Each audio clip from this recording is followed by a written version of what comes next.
இந்த பதிவுக்கான நோக்கம் என்னென்னா, இன்றைக்கி பார்த்தீங்கன்னா காரியாமங்கலம் டோல் பிளாசாவில் அரசாங்க பேருந்தை ஃபாஸ்டேக் டோல் கட்டலன்னு சொல்லி அரை மணி நேரத்துக்கு மேலே நிப்பாட்டியிருக்காங்க.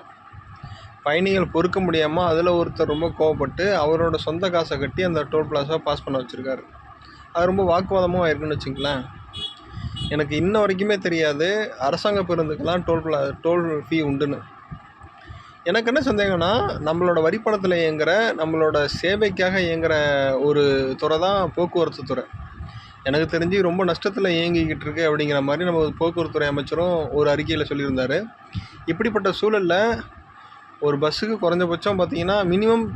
200 இருக்கும். அப்போ தமிழ்நாடு முழுக்க ஓடுற எல்லா பேருந்துக்கும் டோல் பிளாஸ் ஃபீ உண்டுன்னா, நம்மளோட வரியை எந்த ஒரு ப்ரைவேட் கம்பெனி சாப்பிட்டுட்டே இருக்குங்கிற மாதிரி எனக்கு ஒரு பயம்.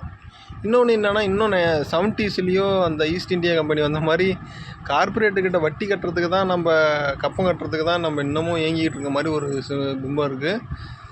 அரசாங்கமும் இதில் ஒரு கவனம் இருக்கா இல்லையாங்கிறது எனக்கு சந்தேகமாக இருக்குது. அது எந்த அரசாங்கமாக இருந்தாலும் சரி, எதுக்காக அரசாங்க பேருந்துக்கு நீங்கள் டோல் பிளாஸாக வாங்குறீங்கிறது தான் என்னோடய முதல் கேள்வி.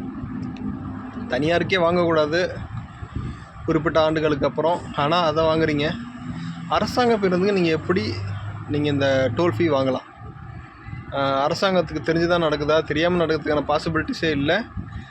அப்போ எத்தனை லட்சம் கோடி இதில் அரசாங்க பணமும் நம்மளோட வரி பணமும் அரசாங்கத்துக்கு நம்ம டிக்கெட்டாக ஃபேர் பண்ணுறோம். தொடர்ந்து இந்த மாதிரி டோல் பிளாஸா மூலியமாகவும் நம்ம அமௌண்ட்டு போகுதுன்னா என்ன தான் நடக்குது அப்படிங்கிற மாதிரி எனக்கு தெரியல. ஒவ்வொரு துறையிலையும் எவ்வளவோ அமௌண்ட்டாக மக்களோட வரி பணம் இப்படி தேவையில்லாமல் செலவுக்கு போயிட்டே இருக்குங்கிற மாதிரி எனக்கு ஒரு அச்சமும் இருக்குது. பழைய நிலைமைக்கு மறுபடியும் அடிமையாக்கி கொண்டு வந்துடாதீங்கிறத எனக்கு தாழ்மையான கருத்து. நன்றி, வணக்கம்.